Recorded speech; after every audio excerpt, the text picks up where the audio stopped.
ओम नमः सिद्धेभ्यः। झाड़ग्गिदड्ढकं मे निर्मल सुविशुद्ध लब्ध सद्भावे नम्यूण परम सिद्धे सुतच्च सारं पवोच्छामि। बोलिए श्री खजराट महावीर भगवान की जय। आचार्य श्री देवसेन स्वामी की जय। हम सभी परम सौभाग्यशाली हैं जो हमें आचार्य देवसेन स्वामी का महान ग्रंथ तत्वसार के अध्ययन का अवसर मिल रहा है।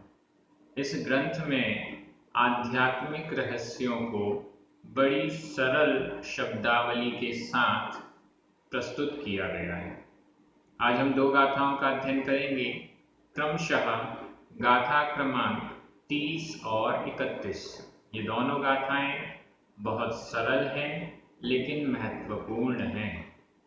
आत्मा अपने आत्म स्वरूप को कैसे प्रकट करता है, इसके बारे में ये दोनों गाथाएं हमारे समक्ष हैं। प्रारंभ करते हैं गाथा क्रमांक 30। उच्चारण।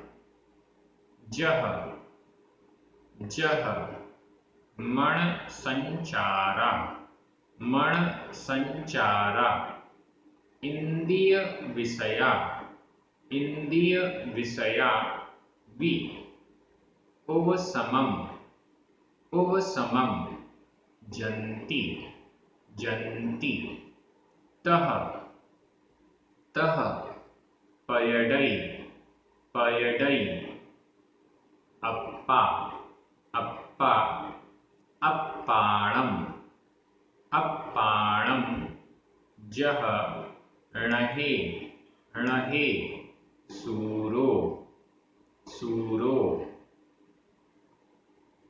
जह जह मण संचारा, जह जह मण संचारा इंद्रिय विषया वि उपशमम् जन्ति, इंद्रिय विषया वि उपशमम् जन्ति तह तह पयडै अप्पा, तह तह पयडै अप्पा अप्पाणं जहणहे सूरो, अप्पाणं जहणहे सूरो। बहुत अच्छी गाथा है, बड़ी सरल है। कैसे आत्मा आत्म स्वरूप को प्रकट करता है। आपके दिमाग में वही बात अभी घूम रही है कि उस खाली कागज में चित्र को कैसे देखें, उस खाली कागज में, उस खाली कागज में चित्र को कैसे उकेरें अपनी बुद्धि के द्वारा। तो उसके लिए यहाँ पर कह रहे हैं जह जह, जैसे जैसे, जह जैसे, और दो बार जह आया है, जह जह जैसे जैसे, जैसे जैसे मण संचारा, मण मन संचार, संचारा संचार, मन का संचार, मन का भटकना, मन का इधर उधर आना जाना, मन का संचार, मन का आवागमन, और इंद्रिय विषया भी, इंद्रिय, इंद्रिय विषया, विषय, इंद्रियों के विषय, भी जह जह जैसे जैसे मन संचारा, मन के संचार, और इंद्रिय विषया भी, इंद्रियों के विषय भी उपशमम्, उपशम को, जन्ति प्राप्त होते हैं।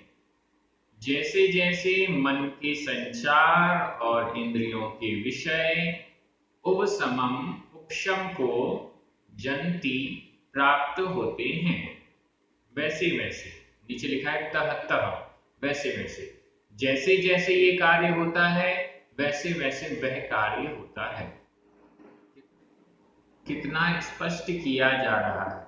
जैसे जैसे मन के संचार, मन का भटकना, और इंद्रियों के विषय, इंद्रियों के स्पर्शन का स्पर्श, रसना का रस इत्यादि, ऐसे पांचों इंद्रियों के अलग अलग विषय, सब्जेक्ट्स, इनको उपशमम, उपशम, उपशांत, शांत कर देना, रोक देना,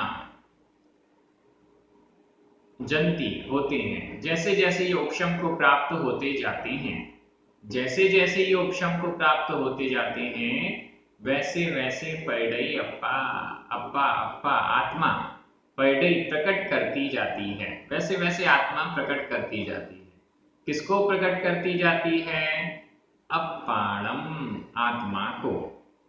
तह तह, वैसे वैसे, अप्पा, आत्मा, अप्पाणम, आत्मा को, आत्मस्वरूप को पैडई प्रकट करती है। एकदम सिंपल, सारे शब्द क्लियर हैं। इतनी अच्छी गाथा सामने होने के बाद भी कौन ऐसा व्यक्ति है जो आध्यात्मिक क्षेत्र में भटक जाएगा, आध्यात्मिक क्षेत्र में गलत अर्थ को ग्रहण कर सकता है? इतनी सरल और स्पष्ट तो है। आत्मा का स्वरूप कैसे प्रकट होगा? यहां प्रकट होने से तात्पर्य सिद्ध बन जाना नहीं, संसारी जीव सिद्ध बन गया, ये अभी चर्चा नहीं हो रही और ना इसके बारे में बताया जा रहा है। अभी तो ये बताया जा रहा है कि हम उस खाली कागज में अपना स्वरूप कैसे देखें, उस खाली कागज में चित्र को कैसे देखें। अभी हम अपने आत्म स्वरूप को अपनी आत्मा में ही कैसे देखें, कैसे प्रकट करें, उसके लिए एकदम सिंपल बता दिया। जैसे जैसे मन के संचार, जैसे जैसे इंद्रियों के विषय थमते जाएंगे, उपशमित होते जाएंगे, शांत होते जाएंगे, इनका इधर उधर भटकना, संचार करना जैसे जैसे कम होता जाएगा, वैसे वैसे आत्मा का स्वरूप आत्मा प्रकट करती जाती है। अब इससे अच्छी गाथा, इससे सरल गाथा कहां पर हमें मिल पाएगी? और इसका उदाहरण भी दिया गया, जह नहे सूरो, जह जैसे, जह जैसे, नहे नह नह नभ, नभ में, नभ यानी आकाश में, सूरो सूर्य, जैसे आकाश में सूर्य। एकदम शॉर्ट में कह दिया है, जैसे जैसे बादल हटते जाते हैं वैसे वैसे सूर्य प्रकट होता जाता है। जैसे जैसे धूल का गुबार हटता जाता है वैसे वैसे सूर्य की रोशनी हमारे पास आने लग जाती है। या और अच्छा एक उदाहरण पानी का है। पानी में अभी लहरें उठ रही हैं, पानी हिल डुल रहा है, तो हमारा चेहरा उसमें नहीं दिखता। जैसे जैसे पानी शांत होता जाएगा, लहरें कम होती जाएंगी, वैसे वैसे हमारा चेहरा उसमें झलकने लग जाएगा। ये सारी और भी आप बना सकते हैं इसके उदाहरण। ये सब स्पष्ट करते हैं कि मन और इंद्रियां, इनका जो अन्य पदार्थ पर लगना है, इंद्रियां पर पदार्थ पर जाती हैं तो आत्मा स्वयं को नहीं देख पाती।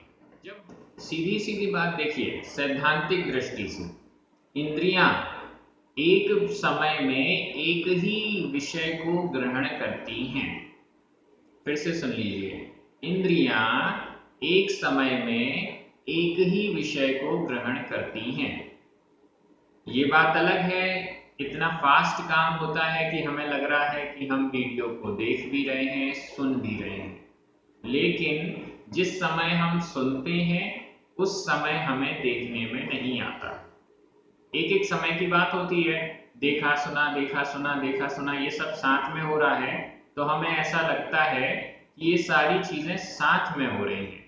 लेकिन जिस समय देख रहे हैं उस समय सुन नहीं रहे हैं, जिस समय सुन रहे हैं उस समय विचार नहीं कर रहे हैं, इत्यादि, ऐसा समझना चाहिए। अब इंद्रियां यदि बाह्य विषयों में लगी हैं, इंद्रियां यदि बाह्य विषयों में लगी हैं, स्पर्श छूने के चक्कर में हैं, सुनने के चक्कर में हैं, देखने के चक्कर में हैं, सुगंध दुर्गंध लेने के चक्कर में हैं, इत्यादि, इन कामों में जब तक इंद्रियां फंसी हुई हैं तब तक अंदर जो आत्म स्वरूप है उस पर दृष्टि जाएगी कैसे। इसलिए आचार्यों ने स्पष्ट कहा है इंद्रिय संयम आवश्यक है। इंद्रिय संयम आवश्यक है और फिर मन को स्थिर करना भी जरूरी है। मन यहां वहां भागता रहेगा तो जिसको देखना है वो दिखेगा ही नहीं।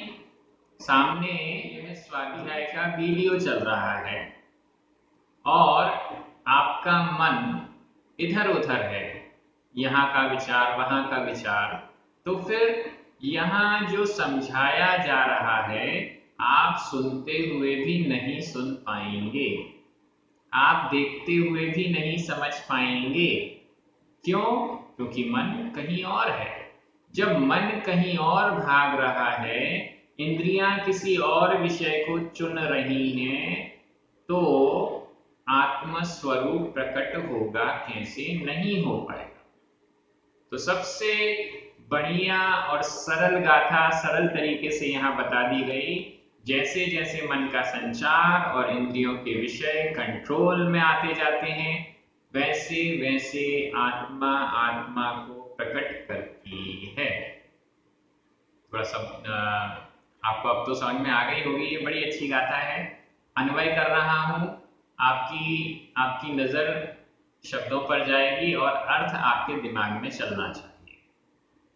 जह जह मण संचारा इंद्रिय विषया भी उपशमं जन्ति तह तह अप्पाणं पयडै जह नहे सूरो। हिंदी अर्थ कर रहा हूं, आपकी नजर प्राकृत शब्दों पर जाएगी।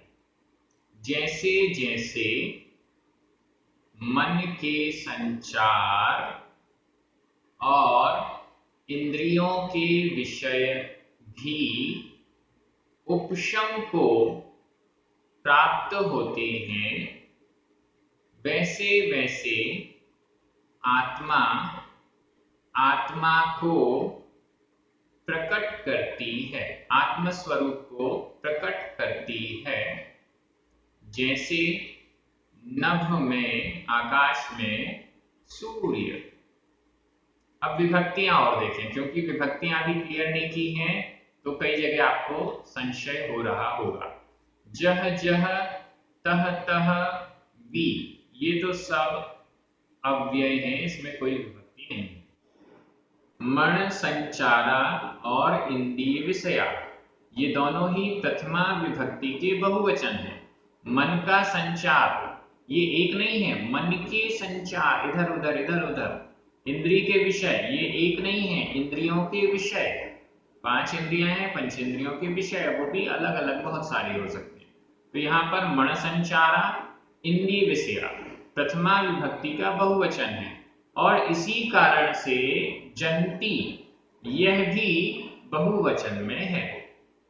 उपशमम द्वितीया विभक्ति का एक वचन। जंती यह वर्तमान काल अन्य पुरुष बहुवचन का क्रिया रूप है। जंती प्राप्त होते हैं। नीचे पयडई प्रकट होता है, वर्तमान काल अन्य पुरुष एक वचन का क्रिया रूप है। अप्पा और सूरो ये दोनों ही प्रथमा विभक्ति के एक वचन हैं। अप्पाणम यह भी द्वितीया विभक्ति का एक वचन है। आत्मा को आत्मा पयडई प्रकट करता है। किसको प्रकट करता है? अप्पाणम आत्मा को, आत्म स्वरूप को प्रकट करता है। नहे सप्तमी विभक्ति का एक वचन है, नभ में, आकाश में। अब पूरा क्लियर हो गया होगा, ये गाथा पूरी बहुत अच्छे से समझ में आ गई। अगली गाथा भी इसी प्रकार की है, लेकिन और भी कुछ बातों को स्पष्ट कर रही है। चलिए प्रारंभ करते हैं। गाथा क्रमांक 31, उच्चारण। मण वयण काय जोया। मण वयण काय जोया, ये पूरा एक समासित पद है। मण वयण काय जोया। जैनो, जैनो, यहां पर ई छोटी है, जैनो। जय, यहां भी ई छोटी है, जय। जंती, जंती। निव्वियारत्तम, निव्वियारत्तम, आधा वा पूरा वा, निव्वियारत्तम, आधा था पूरा था। तो पयडई, पयडई। अप्पाणम, अप्पाणम। अप्पा, अप्पा। परमप्पय, परमप्पय। सरूवम, परमप्पय सरूवम, परमप्पय सरूवम। मणवयण काय जोया, मणवयण काय जोया। जैनो जै जंति निव्वियारत्तम, जैनो जै जंति निव्वियारत्तम। तोपैडै अप्पाणम, तोपैडै अप्पाणम। अप्पा परमप्पय सरूवम, अप्पा परमप्पय सरूवम। यह गाथा भी बहुत सरल है, बहुत जरूरी है। नीचे वाली लाइन तो वैसी ही है, पैडई अप्पाणम, अप्पा प्रकट करती है अप्पाणम आत्मा को, अप्पा आत्मा, आत्मा आत्मा को पैडई प्रकट करता है, करती है। अप्पा आत्मा, आत्मा पैडई प्रकट करती, किसको? अप्पाणम आत्मा को। कैसी आत्मा को? परमप्पय, परमप्पय स्वरूपम, परमप्पय स्वरूपम। परमप्पय, इसका संधि विच्छेद कर दीजिए। परम, म में छोटा अ, और अप्पय, अप्पय छोटा आ, ये दो छोटे आ मिलकर बड़ा आ हो गया। लेकिन प्राकृत भाषा में संयुक्त अक्षर से पूर्व जो दीर्घ स्वर है वो ह्रस्व हो जाता है, वापस छोटा हो जाता है। यहाँ पर आधा पा पूरा पा, ये संयुक्त अक्षर है, इसलिए इसके पहले जो बड़ा आ हुआ है वो वापस छोटा हो गया। परम अप्पय, परमप्पय। यहाँ अप्पय में यह स्वार्थिक प्रत्यय है। स्वार्थिक प्रत्यय जुड़ जाने से शब्द के अर्थ में कोई परिवर्तन नहीं होता है। परमप्पय, परम उत्कृष्ट, अप्पय आत्मा, परमात्मा, स्वरूपम स्वरूप, परमात्म स्वरूप, परमात्म स्वरूप। अप्पाणम आत्मा को अप्पा पैडई, अप्पा आत्मा प्रकट करती है। ये परमप्पय स्वरूपम किसका विशेषण है? देखिएगा, दो शब्द आपके पास हैं, एक है नीचे चौथे चरण में अप्पा, और एक शब्द है तीसरे चरण में अप्पाणम। परमप्पय स्वरूपम अगर अप्पा का विशेषण बनाएंगे तो यह कर्ता हो जाएगा, और अगर अप्पाणम का विशेषण बनाएंगे तो कर्म हो जाएगा। यहाँ पर अप्पाणम में द्वितीया विभक्ति का एक वचन है, और परमप्पय स्वरूपम में भी द्वितीया विभक्ति का एक वचन है, इसलिए यह कर्म बनेगा। करता है अप्पा, आत्मा, पैडई प्रकट करता है, आत्मा प्रकट करता है। किसको प्रकट करता है? अप्पाणम आत्मा को। कैसी आत्मा को? परमप्पय स्वरूपम, परमात्म स्वरूप, परमात्म स्वरूप, परमात्म पना ही जिसका स्वरूप है, ऐसी अप्पा आत्मा को पैडई प्रकट करता है। अब आपको क्लियर हो गया होगा किसको प्रकट किया जा रहा है? परमात्मा स्वरूप वाली आत्मा को, संसार स्वरूप वाली आत्मा को प्रकट नहीं किया जा रहा है, परमात्मा स्वरूप वाली आत्मा को प्रकट किया जा रहा है। वहां पर सिद्ध स्वरूप वाली आत्मा को प्रकट किया जा रहा है, उकेरा जा रहा है खाली कागज में। ऊपर वाली लाइन देखें, बड़ी महत्वपूर्ण है। मण वयण काय जोया, मण वयण काय जोया, जोया जोय योग, जोय योग, योग तीनों के साथ योग शब्द लग जाएगा। मण मनोयोग, वयण वचन योग, काय काय योग, मनोयोग वचन योग और काय योग, ये तीन प्रकार के योग हैं। मनोयोग वचन योग काय योग, शरीर मन वचन और काय, मन वचन और शरीर।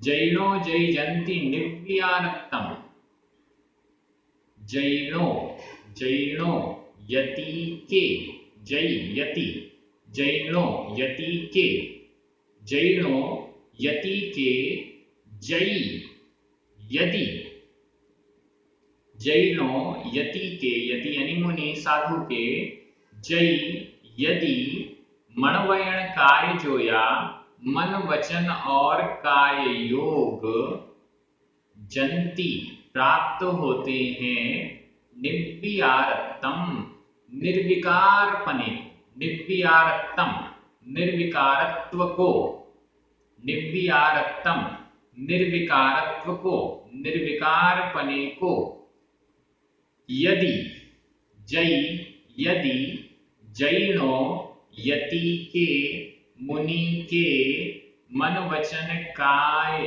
ये तीनों योग निव्यारत्तम निर्विकारपने को जंती प्राप्त होते हैं। तो यदि ऐसा होता है तो, दो शब्द आपको दिख गया नीचे तीसरे चरण में। तो यदि ऐसा होता है तो अप्पा आत्मा अप्पाणम परमप्पय स्वरूपम, परमात्मा स्वरूप वाले आत्मा को पहले ही प्रकट करता है। इस गाथा से भी एकदम स्पष्ट हो रहा है कि आत्मा स्वरूप को आत्मा कब प्रकट करती है? जब मन वचन काय की चंचलता समाप्त हो जाती है, विकार रहित हो जाता है। मन का विकार क्या है? वचनों का विकार क्या है? शरीर का विकार क्या है? निर्विकारपना, मन का स्थिर हो जाना, मन का चंचल रहना, यह मन की दृष्टि से विकार है। वचनों का जल्प होते रहना, वचन निकलते रहना, कुछ भी बोलते रहना, ये वचनों का विकार है। और शरीर का हलन चलन होते रहना, शरीर की क्रियाएं होती रहना, यह शरीर का विकार है। मन वचन और काय, इन तीनों योगों को निर्विकार कर देना। यदि मुनि महाराज इन तीनों योगों को निर्विकारपने में प्राप्त करते हैं, निर्विकार कर देते हैं, एकदम शांत कर देते हैं, मन भी स्थिर, वचन भी स्थिर और काय भी स्थिर, तो अप्पा एडई अप्पाणम, अप्पा आत्मा आत्मा को प्रकट करती है। मुनियों के मनोयोग वचन योग और काय योग के लिए मनोगुप्ति, वचन गुप्ति और काय गुप्ति भी बताई गई है। मन के नियंत्रण के लिए मनोगुप्ति, वचनों के नियंत्रण के लिए वचन गुप्ति और शरीर के नियंत्रण के लिए काय गुप्ति। इंद्रियों के संयम, प्राणियों के प्रति संयम, ये सारी प्रोसेस जो मुनिचर्या में बताई गई है, उसका लक्ष्य यही है कि आत्म स्वरूप का, परमात्मा स्वरूप वाले आत्मा का दर्शन, प्रकटीकरण स्वयं में किया जा सके। हमें भी अगर करना है तो मुनि मार्ग में आगे बढ़ना होगा। ये सब बातें इन गाथाओं के शब्दों से प्रकट हो रही हैं, स्पष्ट हो रही हैं। सभी शब्द मुझे लगता है यहाँ क्लियर हो गए हैं। अन्वय देखिए, जय जैनो मण वयण काय जोया निव्यारक्तम जंती। तो अप्पा परमप्पय सरूवम अप्पाणम पयडई। मैं हिंदी अर्थ कर रहा हूं, आपकी नजर प्राकृत शब्दों पर जाएगी। यदि, अब मैंने बोला यदि, तो आपको ढूंढना है कौन से शब्द का अर्थ है यदि। यदि, यति के, मन वचन काय, ये तीनों योग निर्विकार पने को प्राप्त होते हैं, तो आत्मा परमात्म स्वरूप आत्मा को प्रकट करता है। विभक्तियां देखिए, तो जई, ये दोनों तो अव्यय हैं। जंती और पैडई, ये दोनों क्रिया रूप पहले पिछली गाथा में भी आए। जंती वर्तमान काल अन्य पुरुष बहुवचन का क्रिया रूप है, प्राप्त होते हैं, ये इसका अर्थ हुआ। पैडई वर्तमान काल अन्य पुरुष एक वचन का क्रिया रूप है, पैडई प्रकट होता है, यह इसका अर्थ हो गया। मण वयण काय जोया, यह प्रथमा विभक्ति का बहुवचन है। बहुवचन है क्योंकि तीन योग हैं, मणवयण काय जोया, बहुवचन है। जैनो षष्ठी विभक्ति का एक वचन है। यति के, मुनि के, जैनो षष्ठी विभक्ति का एक वचन। निव्यारक्तम, अप्पाणम, परमप्पय सरूवम, ये तीनों ही द्वितीया विभक्ति के एक वचन है। निव्यारक्तम निर्विकार पने को, अप्पाणम आत्मा को, परमात्मा स्वरूप वाले आत्मा को, तो यहाँ तीनों जगह ही द्वितीय विभक्ति का एक वचन है। अप्पा प्रथमा विभक्ति का एक वचन है, और सारे शब्द हो गए। इतना सरल, इतना अच्छे से ये दोनों गाथाएं हमें आत्म स्वरूप को कैसे प्रकट करना है ये स्पष्ट कर रही हैं। अन्य आचार्यों ने भी एकदम स्पष्ट रूप से कहा है कि अगर हम आत्मा के स्वरूप को प्रकट करना चाहते हैं तो इंद्रियों को और मन को कंट्रोल करना ही पड़ेगा। आज का प्रश्न जिसका उत्तर आपको कमेंट बॉक्स में लिखना है वो बहुत सरल है। प्रश्न ये है कि इन दोनों गाथाओं को पढ़ने के बाद, इन दोनों गाथाओं को पढ़ने और समझने के बाद आप क्या मानते हैं? क्या कोई गृहस्थ आत्म स्वरूप को प्राप्त कर सकता है, आत्म स्वरूप को प्रकट कर सकता है? ये प्रश्न है, आपको हाँ या नहीं में उत्तर देना है। अगर हाँ या नहीं में आप कोई कारण भी बताना चाहते हैं तो वो भी लिख सकते हैं इन दोनों गाथाओं को पढ़ने के बाद, क्योंकि आध्यात्मिक दृष्टि के जितने भी ग्रंथों का अध्ययन कई लोग कराते हैं उसमें बड़ी गड़बड़ियां करते हैं। उन गड़बड़ियों को दूर किया जा सके इस दृष्टि से कमेंट बॉक्स में आपके उत्तर लिखे जाने हैं। आप सभी बहुत अच्छे से अध्ययन कर रहे हैं, एक दूसरे को प्रेरित कर रहे हैं स्वाध्याय के प्रति, प्राकृत भाषा के प्रति, जैन दर्शन के मूल ग्रंथों के प्रति। आप सभी को बहुत बहुत धन्यवाद। पुण्यार्जकों को विशेष धन्यवाद। सभी को जय जिनेंद्र। जिनवाणी माता की जय।